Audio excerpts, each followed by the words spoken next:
শ্রী শ্রী মায়ের কথা, ষষ্ঠ পর্ব। জয়রামবাটিতে মায়ের জন্য নতুন বাড়ি তৈরি হচ্ছিল। সেই কাজের জন্য স্বামী অরূপানন্দ পাশের গ্রামে গিয়েছিলেন। শীতকাল, দিন দ্রুত শেষ হয়ে বেলার দিকে গড়িয়ে পড়ছিল।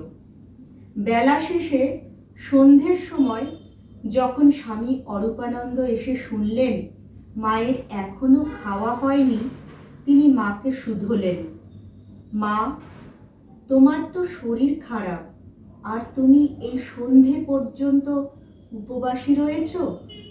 মা তখন উত্তর দিলেন, বাবা, তোমার এখনো খাওয়া হয়নি, আমি কি করে খাই?